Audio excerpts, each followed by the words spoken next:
नमस्कार। जब हम आयुर्वेद का नाम सुनते हैं तो हमारे मन में प्रायः जड़ी बूटियों, आहार और शारीरिक संतुलन का ही चित्र उभरता है। किंतु क्या आयुर्वेद की परिधि केवल यहीं तक सीमित है?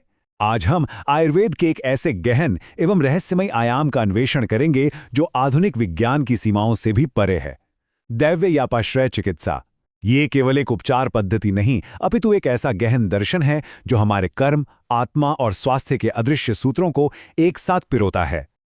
आयुर्वेद की संपूर्ण दृष्टि इस एक श्लोक में समाहित है। विचार कीजिए, इसका भावार्थ कितना गहन है। यह कहता है कि मानव जीवन के जो 4 परम पुरुषार्थ हैं, धर्म, अर्थ, काम और मोक्ष, इन सभी का जो उत्तम मूल है, जो आधारशिला है, वो हमारा आरोग्य ही है। यह श्लोक स्वास्थ्य को केवल रोग की अनुपस्थिति नहीं मानता, अपितु उसे जीवन के परम ध्येय की प्राप्ति का एक अनिवार्य साधन घोषित करता है। तो चलिए इस ज्ञान की परतों को एक एक करके उद्घाटित करते हैं। सर्वप्रथम हम आयुर्वेद के आधार को समझेंगे।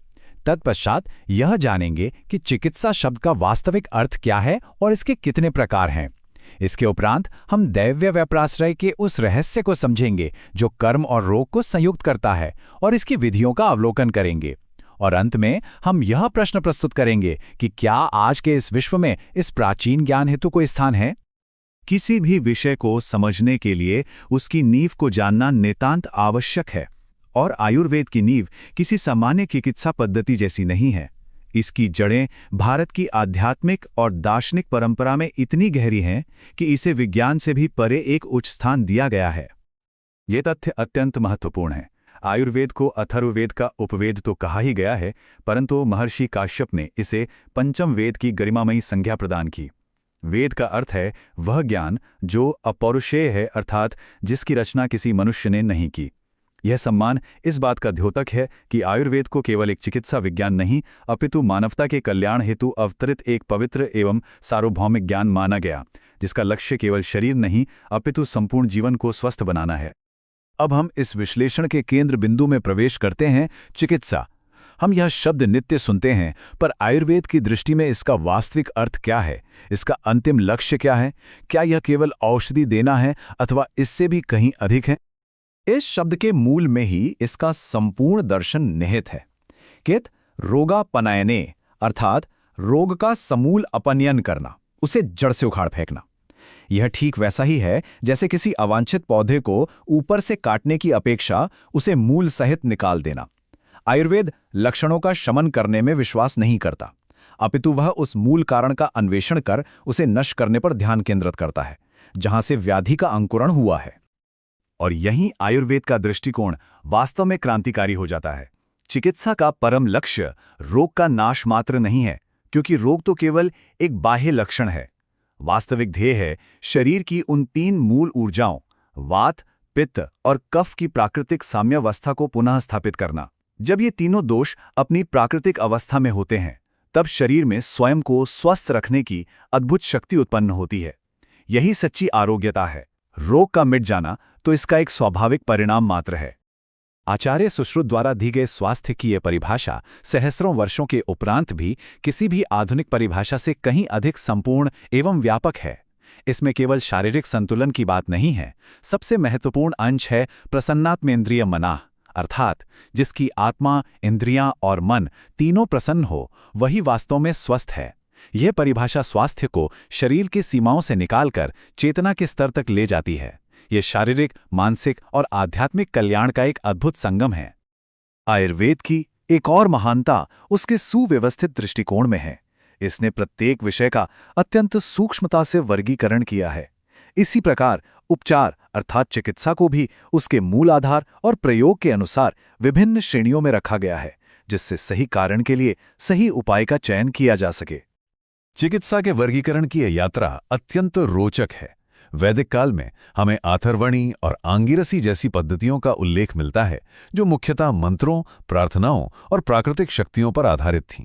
परंतु जब हम आचार्य चरक के काल में आते हैं, तो एक सुस्पष्ट एवं वैज्ञानिक वर्गीकरण हमारे सम्मुख आता है। उन्होंने चिकित्सा को 3 स्पष्ट भागों में विभाजित किया।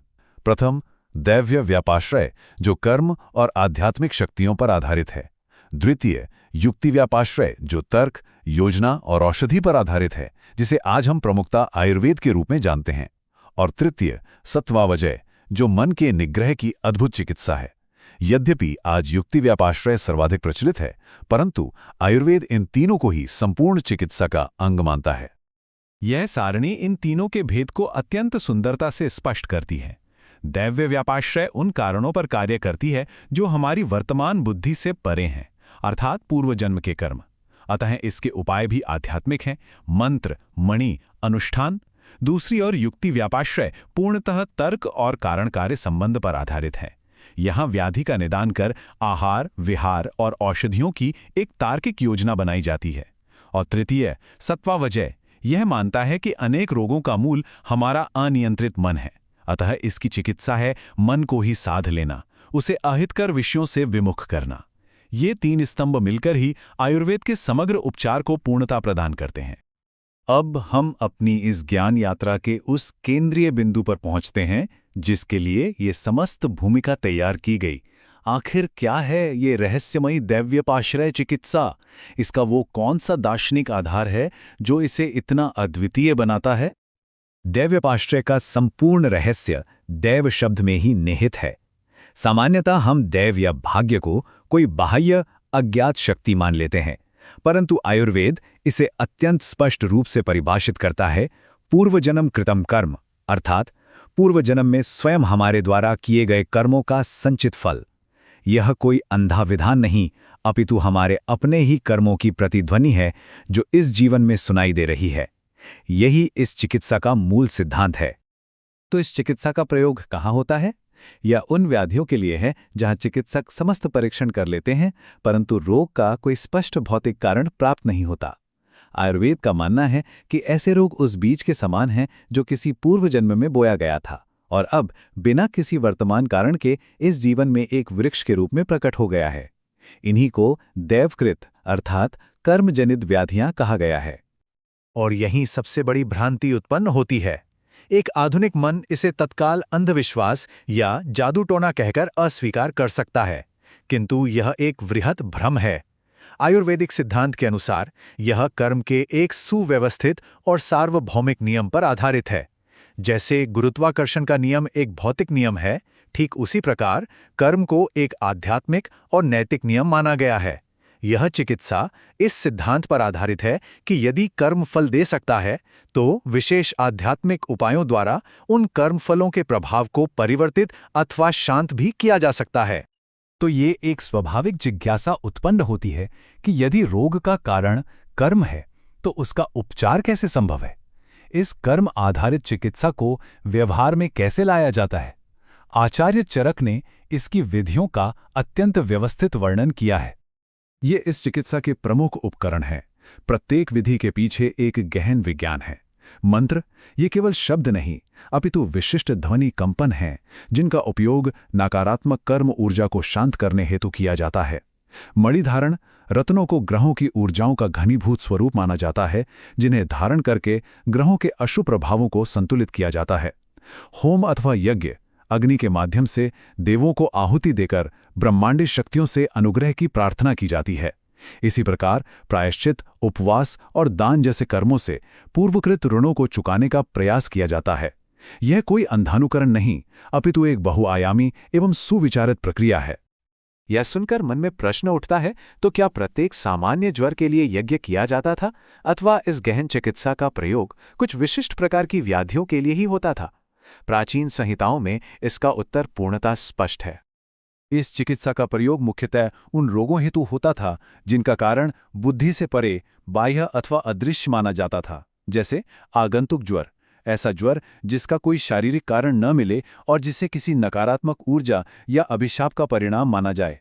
उन्माद और अपस्मार, जिन्हें आज हम गंभीर मानसिक विक्षिप्तता और मिर्गी कह सकते हैं, विशेषकर जब वे अज्ञात हेतुक हों। और भूत ग्रह अथवा बाल ग्रह, विशेषकर बालकों में होने वाली ऐसी पीड़ाएं जिन्हें ग्रहों के अशुभ प्रभाव या किसी बाह्य शक्ति से जोड़ा जाता था। मूलतः जहां भौतिक विज्ञान की सीमा समाप्त होती थी, वहां इस अध्यात्म विज्ञान का आरंभ होता था। इस संपूर्ण विवेचना के पश्चात अब हम सबसे महत्वपूर्ण पड़ाव पर हैं। हमने इतिहास, दर्शन और विधियों को समझा। अब प्रश्न ये है कि इस प्राचीन ज्ञान को हम आज के आधुनिक युग में किस दृष्टि से देखें? इसकी सार्थकता क्या है? दैव्यपाश्रय चिकित्सा हमें आयुर्वेद के उस सबसे मौलिक सत्य का स्मरण कराती है जिसे हम आज संभवतः विस्मित कर चुके हैं कि मनुष्य केवल एक भौतिक देह नहीं है। हमारा शारीरिक, मानसिक और आध्यात्मिक स्वास्थ्य एक ही सूत्र के 3 अविभाज्य अंश हैं। एक में परिवर्तन होने पर अन्य 2 पर प्रभाव पड़ना निश्चित है। ये चिकित्सा इसी समग्र दृष्टिकोण का सबसे बड़ा प्रमाण है।